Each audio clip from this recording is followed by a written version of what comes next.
My boyfriend's sister told me she ran the house and I was just the girlfriend. She went nuts when we got engaged. I started dating my boyfriend Owen 2 years ago. We met at a friend's barbecue and talked for 3 hours straight about everything and nothing. He asked me out the next day and we've been together ever since. Owen is kind and hardworking and treats me better than anyone I've ever dated. He owns a 3-bedroom house he bought before we met.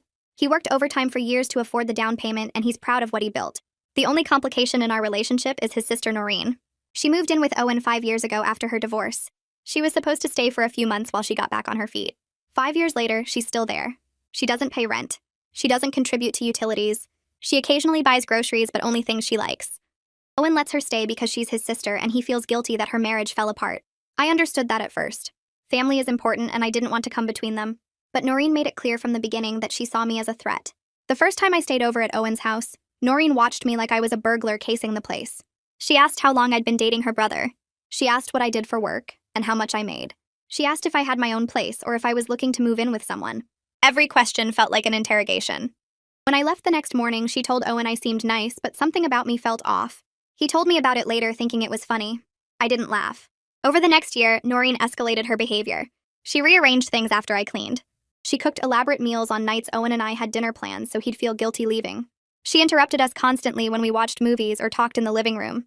She knocked on his bedroom door at random hours with questions that could have waited until morning. She made sure I never forgot she lived there too.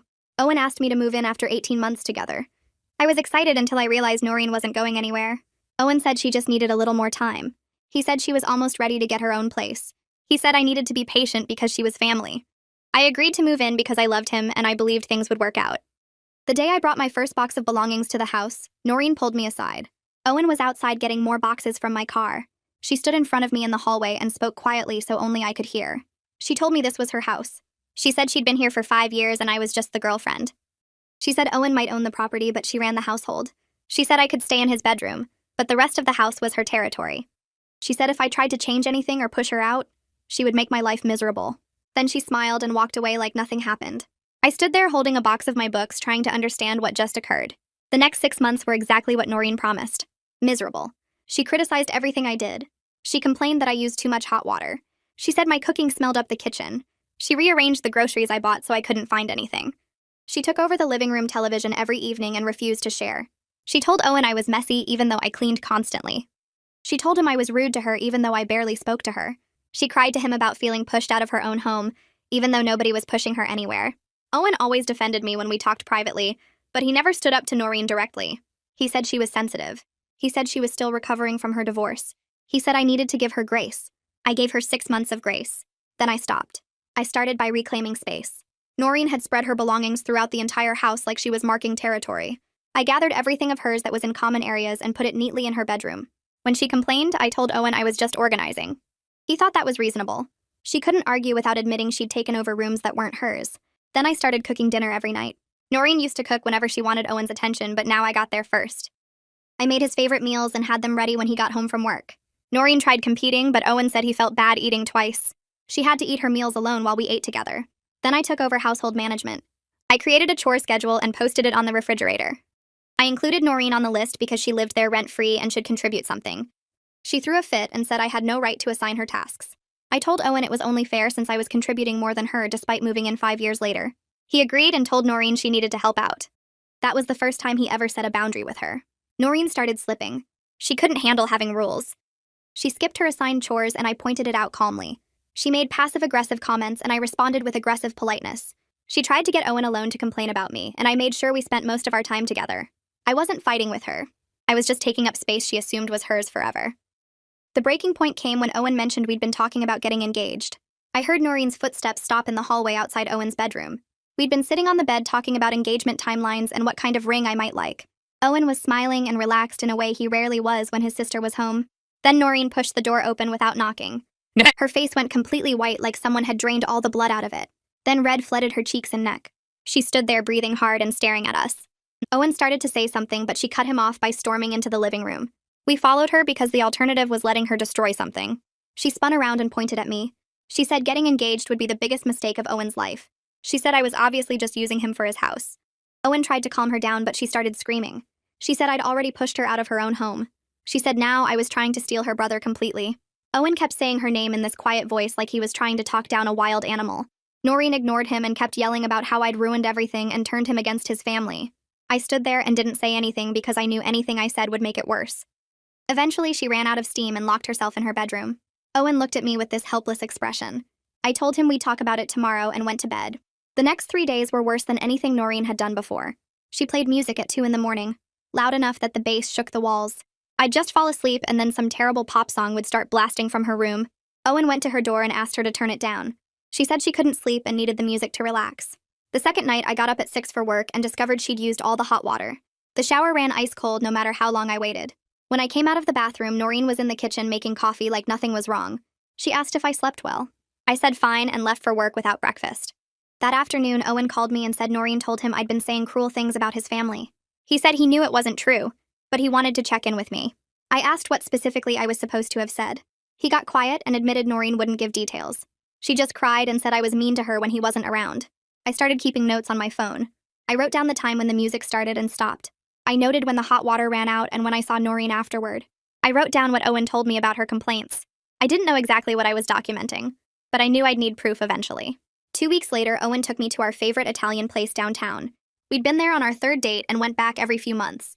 He seemed nervous during dinner and barely touched his pasta. When the waiter cleared our plates, Owen reached across the table and took my hand. He said he loved me and wanted to spend his life with me. Then he pulled out a small velvet box. Inside was his grandmother's ring, a simple gold band with 3 small diamonds. I said yes before he finished asking. I wasn't going to let Noreen's manipulation control our relationship. We were both happy and excited talking about when we'd tell people and whether we wanted a long or short engagement. But I felt this tight knot in my stomach thinking about what came next. We drove home holding hands and making plans. Then we pulled into the driveway and I saw Noreen standing at the living room window. She was just standing there watching us. The curtain was pulled back and she had her arms crossed. Owen saw her too and his smile faded a little. I squeezed his hand and told him it would be okay. I didn't believe it, but I said it anyway. Owen wanted to tell Noreen right away. He said it wasn't fair to keep it from her. I suggested waiting until morning, but he insisted we do it that night. He asked her to sit down in the living room. I sat on the couch next to Owen and Noreen took the chair across from us. Owen told her we were engaged. For a second, Noreen just stared at us. Then she started crying. Not quiet tears, but huge sobbing gasps like she couldn't breathe. She said Owen was abandoning her just like her ex-husband did. She said I'd turned him against his own family. She said she had nowhere to go because she couldn't afford to live alone. Owen looked devastated. He moved to sit next to her and put his arm around her shoulders. He told her nothing had to change immediately. He said she could stay as long as she needed. My stomach dropped when he said it. I knew we couldn't keep living like this. Noreen kept crying and saying she didn't know what she was going to do. Owen kept reassuring her and promising things would work out. I sat there watching him comfort her and felt completely alone. After an hour, Noreen finally went to her room. Owen looked exhausted. I told him I was going to bed and left him sitting there in the dark. I waited until I heard Noreen's door lock before I went back to the living room. Owen was still on the couch staring at nothing. I sat down and told him we needed to have a serious conversation. He nodded but didn't look at me. I explained as calmly as I could that I wasn't moving forward with wedding planning while his sister lived here rent-free and treated me like an intruder. I said this was supposed to be our home and I didn't feel welcome in it. Owen got defensive. He said Noreen was going through a hard time. He said I needed to be more understanding. I asked how long I was supposed to wait. He didn't have an answer. I told him he'd been avoiding this confrontation for years and it finally caught up with him. I could see recognition in his eyes. He knew I was right even though he didn't want to admit it. He asked what I wanted him to do. I said he needed to set a timeline for Noreen to move out and actually stick to it this time. He said he'd think about it. I told him thinking wasn't enough anymore and went to bed. The following week, we started looking at wedding venues online. I'd bookmarked a few places and Owen seemed excited about a barn venue about an hour away. We scheduled a video tour for Saturday morning. Friday night, Noreen announced she was having the bathroom tiles replaced starting at 8 on Saturday. Owen asked if she could reschedule. She said the contractor was only available this weekend and she'd been planning it for weeks. I knew she was lying, but I didn't say anything. Saturday morning, we took the video call in Owen's car in the driveway because the hammering inside was too loud. The venue coordinator kept asking if everything was okay. After that, Noreen inserted herself into every decision. She'd walk by while we were looking at venues and comment that they looked too expensive. She told Owen that spring weddings were cursed because her marriage fell apart in April. She scheduled loud projects during every video tour we booked. When we looked at photographers, she said they all seemed overpriced. When we discussed catering, she said nobody would come if we didn't serve her mother's recipes. I stopped arguing with her and started writing everything down. I kept a detailed log with dates and times and exactly what she said or did. Owen needed to see the pattern in writing because he couldn't see it happening in real time. 3 weeks into our engagement, Becca came over for coffee. Noreen was at work or wherever she went during the day. Becca and I sat at the kitchen table and she told me about running into Noreen at the grocery store. Becca said Noreen was driving a nearly new car, something silver and expensive looking. I asked when this was and Becca said 2 days ago. I knew Noreen told Owen she couldn't afford a car and had to borrow his for errands. After Becca left, I started digging. I checked social media and found posts from Noreen's coworkers tagging her at a downtown office building. I looked up the company and saw they were hiring for her position with a salary range that made my stomach turn. She was making more than Owen. I tracked her spending based on things I'd seen her buy and calculated she had to have significant savings. She'd been perfectly capable of affording her own place for at least 2 years. When Owen got home, I showed him everything I'd found. I pulled up the job listings and the social media posts and my notes about her spending. Owen sat at the kitchen table staring at my phone. He looked sick. He said he'd been working overtime for months to cover household expenses. She'd been playing helpless while building a savings account and driving a car nicer than his. Saturday morning, I woke up to voices in the living room. I came out and found Owen's parents standing there with Noreen. Tabitha and Nolan both looked at me with these tight, disappointed expressions. Noreen had clearly been crying. Tabitha started talking about family bonds and being more understanding. She said Noreen was going through a difficult time and I needed to show more compassion. Nolan said Owen had responsibilities to his sister that came before his relationship with me. They talked for about 5 minutes while I stood there in my pajamas. Then I held up one finger and went to get my folder. I'd printed everything out and organized it with tabs. I came back and calmly presented my documentation of Noreen's behavior. I showed them the log of sabotage attempts with dates and times. I showed them the evidence of her actual financial situation, including screenshots of her salary range and her expensive car. I showed them the timeline of escalating behavior from the day I moved in until now. Tabitha's expression changed as she read through the pages. Nolan got quiet and stopped looking at Noreen. I didn't say anything while they read. I just let the evidence speak for itself. When they finished, Tabitha looked at Noreen and asked if this was true. Noreen started crying again, but it felt different this time. More desperate than sad. She said I was twisting everything and making her look bad. Nolan asked about the job and the car. Noreen said that was private and none of their business. Tabitha gathered up the papers and told Owen they needed to talk as a family. I went back to the bedroom and left them to it.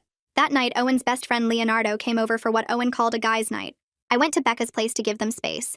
When I came home around 11, they were both still sitting at the kitchen table with empty beer bottles lined up. Leonardo saw me and said he should go. Owen asked him to stay. Leonardo looked uncomfortable, but he sat back down. He told Owen something he said everyone in their friend group had known for years, but nobody knew how to bring up. He described how Noreen destroyed Owen's previous 2 serious relationships through the exact same pattern. She'd manufacture crises right when things got serious. She'd play the victim and make Owen choose between his girlfriend and his family. She'd sabotage plans and create constant conflict until the women gave up. Leonardo said he watched it happen twice before I came along. He said he'd hoped Owen would see it this time, but Noreen's manipulation had gotten more sophisticated. Owen sat completely still, listening to his best friend explain that his sister had been controlling his personal life for years. Leonardo said everyone was afraid to say anything because they didn't want to cause family drama, but watching it happen again with me was too much. Owen didn't say anything for a long time after Leonardo finished. Then he thanked him for telling the truth and Leonardo left. Owen and I sat at the table in silence. The next morning, I laid everything out for Owen. I spread my documentation across the kitchen table next to the financial evidence and my notes from Leonardo's account. I explained the pattern of Noreen deliberately sabotaging his relationships to keep him focused on her. I showed him how she'd been capable of independence for years, but chose to stay and maintain control. I walked him through each piece of evidence and let him draw his own conclusions. Owen looked physically ill. His hands were shaking and his face had gone pale. He kept picking up different pages and reading them like he couldn't believe what he was seeing. Then something shifted in his expression. The guilt and confusion started changing into anger. Real anger. Not the frustrated helplessness I'd seen before. He said he needed to set a firm deadline for Noreen to move out. He said he needed to actually enforce it this time instead of letting her manipulate him into backing down. I asked if he was sure, and he said he'd never been more sure of anything. He said he'd wasted years enabling behavior that hurt both of them. He said it was time to stop. Owen called Noreen into the living room that evening, and I stood next to him because I wanted her to see we were united on this. She came in looking annoyed like we were interrupting her TV show, and sat down on the couch with her arms crossed. Owen took a deep breath and told her she had 60 days to find an apartment and move out. He said he would help with first month's rent and the security deposit, but the current arrangement wasn't working anymore and needed to end. Noreen's face went from annoyed to shocked to angry in about 3 seconds. She stood up and asked if I was behind this, if I'd been poisoning him against his own family. Owen said this was his decision, and he'd been thinking about it for a while now. Noreen switched tactics immediately and started crying. She said she couldn't believe her own brother was abandoning her just like her ex-husband did. She said she had nowhere to go and couldn't afford to live alone. Owen reminded her about her full-time job and the savings account I'd discovered. Her tears stopped pretty fast when she realized he knew about her money. She got cold then. Really cold in a way I'd never seen before. She told Owen he was choosing some woman he barely knew over his own sister who had been there for him his whole life. She said I would leave him eventually, and then he'd regret pushing away the one person who actually loved him. Owen's hands were shaking, but he held firm. He said the deadline was 60 days and that was final. Noreen looked at me with pure hate and said this wasn't over. Then she walked out and slammed her bedroom door hard enough to rattle the pictures on the wall. Owen sat down heavily on the couch and put his head in his hands. I sat next to him and put my hand on his back. I told him I was proud of him even though I knew how hard that was. He looked up at me with tears in his eyes and said he hoped he was doing the right thing. I said he absolutely was, and we'd get through this together. The next few weeks were tense, but Noreen seemed to accept the deadline. She started looking at apartments online and even went to see a few places. Owen started to relax a little, thinking maybe she understood this was necessary. I stayed cautious because I knew Noreen better than that by now. She was planning something. I just didn't know what yet. Then, with exactly 1 week left before the 60-day deadline, Noreen developed mysterious stomach pains. She came out of her room one morning, doubled over and groaning. Owen immediately wanted to take her to the emergency room. I watched her carefully and noticed she was peeking at Owen's reaction through her fingers while she groaned. They went to the hospital and spent 4 hours there. The doctors ran tests and found absolutely nothing wrong. Noreen came home with pain medication and a referral to see a specialist. She told Owen she couldn't possibly focus on apartment hunting while dealing with this health crisis. She said she needed to concentrate on getting better first, and then she'd resume looking for places. Owen looked torn, and I could see him starting to waver on the deadline. That night, after Noreen went to bed, Owen suggested maybe we should give her more time since she was sick. I looked at him and said no. I told him this was manipulation, pure and simple. I pointed out how convenient it was that this mysterious illness showed up exactly 1 week before she had to leave. I reminded him that the doctors found nothing wrong and that Noreen had peeked at him through her fingers to gauge his reaction to her groaning. Owen wanted to believe me, but I could see the guilt eating at him. What if she really was sick and he forced her out anyway? What kind of brother would that make him? I told him we weren't resetting the deadline for a medical emergency that only showed up when deadlines approached. Noreen went to the emergency room 3 more times that week. Each visit lasted hours, and each time they found absolutely nothing wrong with her. She came home with different pain medications and more referrals, but no actual diagnosis. She spent most of her time in her room groaning loudly enough for us to hear. Owen looked exhausted from worry and lack of sleep. I was exhausted from watching this obvious manipulation play out while Owen struggled with guilt. The deadline came and went. Noreen was still in the house claiming she was too sick to move. Owen hadn't enforced the deadline, and I could see the pattern starting all over again. She manufactured a crisis. He backed down, and nothing changed. I couldn't do this anymore. I packed a bag one morning while Owen was at work and left it in my car.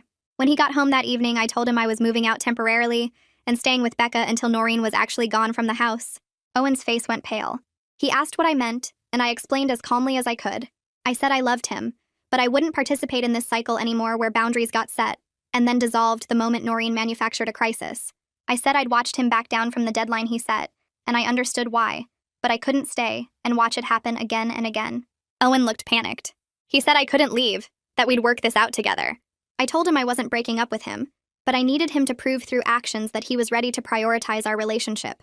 I said when Noreen was actually out of the house and staying out, I would come back. But until then, I was staying with Becca. Owen started crying and asked me not to go. I hugged him and said this was the only way he would actually follow through. Then I picked up my bag and left. I cried the whole drive to Becca's apartment. This was the hardest thing I'd ever done, but I knew it was necessary. Becca opened her door and hugged me without saying anything. She'd been expecting this call for weeks. 2 days later, Owen showed up at Becca's apartment. I opened the door and he looked terrible. His eyes were red and puffy like he'd been crying for hours. His clothes were wrinkled like he'd slept in them. He looked exhausted and heartbroken and determined all at once. He told me he went through with enforcing the deadline despite Noreen's protests. He said he told her she had 1 week to be out, or he would start formal eviction proceedings. He said it was the hardest thing he'd ever done, but he finally understood that enabling Noreen had hurt both of them and prevented her from building her own independent life. I asked if he was sure, and he nodded. He said losing me made him realize he'd been choosing his sister's comfort over our future for too long. He said he was done making that choice. I hugged him tight and felt him shaking. I told him I knew this was incredibly hard and that we'd get through the aftermath together. He held on to me like I might disappear if he let go. We stood in Becca's doorway holding each other while he cried. Becca gave us some space and went to her room. Owen told me everything that happened after I left. How Noreen's mysterious stomach pains disappeared the moment he told her the deadline was final. How she screamed at him for hours about what a terrible brother he was. How she called their parents and told them he was forcing her onto the streets while she was sick. How he stood firm anyway because he couldn't lose me. I told him I was proud of him and that this was the right thing even though it felt awful. Noreen's final week in the house was a nightmare. She stopped pretending to be civil and went straight to destruction. I came back to help Owen deal with the situation and immediately regretted it. The first thing I noticed was the smell of bleach coming from the laundry room. I opened the washing machine and found all my clothes soaked in pure bleach. Every single piece was ruined, covered in white spots and holes where the bleach ate through the fabric. Months of my wardrobe destroyed in one spiteful act. I showed Owen and he looked sick. Then we found the scratches in the hardwood floor. Deep gouges carved into the floor of the master bedroom like someone had taken a key or a knife and deliberately dragged it across the wood over and over. The scratches formed words. She'd carved traitor into the floor in letters 2 feet tall. Owen stood there staring at the damage to his house, the house he'd worked overtime for years to afford. The destruction went beyond my clothes and the floor. She'd smashed several dishes that belonged to Owen's grandmother, family pieces that had been passed down for generations. She left them broken on the kitchen counter where we'd find them. She poured something sticky down the bathroom drain that clogged it completely. She put holes in the walls of her bedroom. She broke the lock on the back door. Every day brought new damage and new evidence of how much she hated us. Owen documented everything with photos. He walked through the house taking pictures of each destroyed item and damaged surface. I watched him photograph his grandmother's broken dishes and saw something change in his face. For the first time, he looked genuinely angry at his sister rather than just disappointed or guilty. He said she'd crossed a line from manipulation into actual malicious destruction. He said this wasn't grief or fear anymore. This was deliberate cruelty meant to hurt us as much as possible. The week ended and Noreen refused to leave. She locked herself in her room and said she wasn't going anywhere. Owen stood outside her door and told her she had 1 hour to start packing or he was calling the police. She screamed that he wouldn't dare. He pulled out his phone and started dialing. She opened the door then and looked at him like she didn't recognize him. He told her the deadline had passed and she was trespassing in his house now. She said fine and went back in her room. But she still didn't pack. Owen went to the county courthouse the next morning and filed formal eviction paperwork. The clerk explained the process would take at least another 30 days and cost several $100s in legal fees. Owen signed everything and paid the fees without hesitation. He said he should have done this months ago instead of hoping Noreen would leave voluntarily. The clerk gave him a court date and instructions for serving Noreen with the eviction notice. Owen drove home and handed Noreen the papers himself. She read them and laughed. She said he was really going to drag his own sister to court over this. He said yes, he was. She told him their parents would be ashamed of him. He said they already knew everything and supported his decision. That made her stop laughing. She asked what he meant, and he said Mom and Dad knew about the destroyed property, the manipulation, and the refusal to leave. She went pale and locked herself back in her room. Over the next few days, Noreen started calling everyone she knew. She told her friends that Owen was kicking her out on the streets while she was sick. She told distant relatives that I'd stolen her brother and turned him against his family. She posted vague messages on social media about betrayal and family bonds. She carefully left out every detail about her behavior, her financial capability, and the destruction she'd caused. Some people believed her version and sent Owen angry messages. Others asked for his side of the story and stopped talking to Noreen when they heard the truth. The family drama spread wider than our house, and I felt guilty about that, even though none of it was my fault. My phone rang one afternoon and I saw Tabitha's name on the screen. My stomach dropped because I assumed she was calling to yell at me for breaking up her family. I answered and she asked if we could meet for lunch without Owen or Noreen present. I agreed cautiously and we met at a quiet restaurant the next day. Tabitha looked older than the last time I'd seen her, tired and sad. She ordered coffee and then apologized. She said she was sorry for initially taking Noreen's side and not understanding what was really happening. She explained that she and Nolan had been enabling Noreen's dependence since her divorce, because they felt guilty about her failed marriage. She said they thought they were helping her heal, but instead they'd been preventing her from moving forward with her life.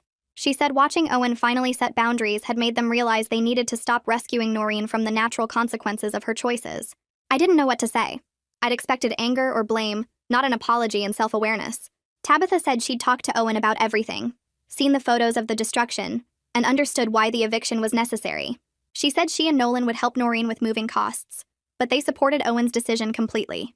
She said she hoped I could forgive them for not seeing the situation clearly earlier. I told her there was nothing to forgive, and that I was just glad they understood now. We talked for over an hour about family dynamics and enabling and how hard it is to see manipulation when it comes from someone you love. Tabitha hugged me before we left and thanked me for not giving up on Owen.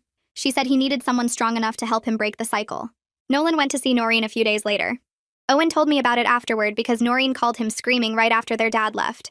Nolan sat down with Noreen in her room and told her that he and Tabitha would help her with moving costs, but they supported Owen's decision completely. He said they'd watched her manipulate Owen for years, and they were ashamed they didn't intervene sooner to encourage her independence. He said enabling her had seemed kind, but it had actually been cruel because it prevented her from building her own life. Noreen apparently told him he was choosing Owen over her just like everyone else was. Nolan said he was choosing what was healthy for both his children, even if Noreen couldn't see that yet. He said he loved her, but he wouldn't help her avoid the consequences of her choices anymore. Noreen told him to get out. But Owen said something shifted in her expression when she realized her parents weren't taking her side this time. Her usual support system had collapsed, and she was finally alone with the results of her own behavior. The moving truck arrived on a Tuesday morning exactly 93 days after Owen first told Noreen she needed to leave. 3 months of manipulation, destruction, legal proceedings, and family conflict all leading to this moment. Professional movers loaded Noreen's belongings into the truck while she supervised without looking at either of us. She'd found a 1-bedroom apartment across town, paid for partially by her parents and partially by her own savings, that she'd finally admitted existed. The movers worked efficiently, and within 3 hours, everything she owned was packed and loaded. Noreen got in her car without saying goodbye. She pulled out of the driveway and the moving truck followed her. Owen and I stood there watching both vehicles disappear down the street. The house was finally ours. Just ours. No more Noreen watching our every move. No more manipulation or sabotage or constant tension. Owen started crying. Not sad crying or happy crying, but this complicated mix of relief and grief and guilt all happening at once. He'd reclaimed his home but lost his relationship with his sister in the process. He'd done the right thing, but it still hurt. I held him in the driveway while he processed everything. His whole body shook and he cried harder than I'd ever seen him cry before. I didn't say anything, just held him and let him feel whatever he needed to feel. Eventually he stopped shaking and pulled back. He looked at the house like he was seeing it for the first time. He said it felt different already, lighter somehow. I said that's what freedom felt like. The next 2 weeks were hard for Owen in ways I hadn't expected. He kept second-guessing himself and wondering if he'd been too harsh. He'd check his phone constantly to see if Noreen had texted. He'd suggest maybe we should drive by her apartment to make sure she was okay. He'd wake up in the middle of the night worried that she was struggling and needed help. The guilt came in waves and sometimes pulled him under completely. I reminded him gently each time that setting boundaries wasn't cruelty, and that Noreen was a capable adult who needed to build her own life instead of living in his shadow. I said she'd been perfectly capable of independence for years, but chose dependence because it was easier and gave her control. I said letting her face the natural results of her choices was the kindest thing he could do for her long-term growth. Owen listened, but I could see him struggling to believe it. One particularly bad night, he said maybe we should invite her over for dinner, start rebuilding their relationship. I asked him if he thought she was ready for that, or if he was just trying to ease his own guilt. He admitted it was probably the guilt. I suggested we start couples counseling to work through the family dynamics and strengthen our communication skills. Owen agreed immediately, like he'd been waiting for me to suggest it. We found a therapist who specialized in family systems and boundary setting.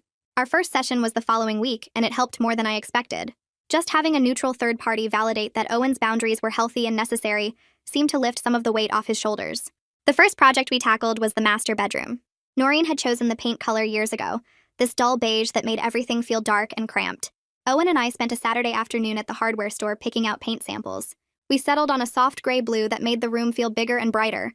I painted while Owen pulled up the damaged flooring she'd scratched during her final week. We replaced it with new hardwood that matched the rest of the house. We moved the bed to a different wall and brought in a dresser from my old apartment that I'd kept in storage. Owen hung photos of us on vacation and with friends. By the end of the month, walking into that bedroom felt completely different. The space didn't hold any trace of Noreen's anger or the tension that used to fill every corner. Owen started sleeping better. He stopped waking up at random hours checking his phone for messages from her. I caught him smiling while folding laundry one afternoon and asked what he was thinking about. He said he was just happy to be home, really home, for the first time in years. We tackled the living room next. Noreen had arranged all the furniture to face the television she'd monopolized every evening. We moved the couch to create a better conversation area and added a reading chair by the window. I brought in plants and Owen built shelves for our books. We replaced her heavy dark curtains with lighter ones that let in more sun. The house started feeling like it belonged to both of us instead of being Noreen's territory that Owen happened to own. We cooked together in the kitchen without someone hovering and criticizing. We watched movies on the couch without interruptions. We had friends over for dinner without worrying about Noreen making everything awkward. The house felt lighter, calmer, like we could finally breathe properly. 2 months after Noreen moved out, Owen's phone buzzed during breakfast. He read the message and his face went carefully neutral. He handed me the phone so I could see. Noreen was asking if he wanted to meet for coffee. The text was different from her usual demands. She asked instead of telling him what to do. She suggested a coffee shop near her apartment instead of expecting him to come to her. She said she understood if he wasn't ready, but she hoped they could talk. Owen looked at me and asked what I thought. I told him it was his decision, but I wouldn't be upset if he wanted to see her. He texted back suggesting Thursday afternoon. Owen met Noreen at a small coffee shop across town. I stayed home and tried not to check the clock every 5 minutes. He was gone for almost 2 hours. When he came back, he looked tired but not upset. He sat down at the kitchen table and told me what happened. Noreen apologized. actually apologized without making excuses or blaming anyone else. She said losing control of his house forced her to look at herself honestly for the first time since her divorce. She'd been using him as a crutch and manipulating him to keep from facing her own life. She said she started seeing a therapist who helped her understand how dependent she'd become. She admitted she'd been horrible to me and to him. She said she didn't expect forgiveness, but wanted him to know she was working on herself. Owen told her he appreciated the apology, but needed time before they could rebuild any kind of relationship. He made it clear he wouldn't go back to their old dynamic where she controlled his life. Noreen said she understood. They agreed to have coffee again in a month if Owen felt ready. Wedding planning became easier without Noreen sabotaging everything. We looked at venues without someone criticizing every option. We chose a date in early October when the weather would be nice but not too hot. We booked a small garden venue that held about 80 people. Owen's parents were supportive and helpful. Tabitha took me shopping for my dress and we actually had fun together. She told me stories about Owen as a kid that made me love him even more. She apologized again for not seeing Noreen's behavior sooner. She said she and Nolan had enabled both their children in different ways and they were trying to do better. We invited Noreen to the wedding. Owen wanted to extend the invitation as a gesture of moving forward.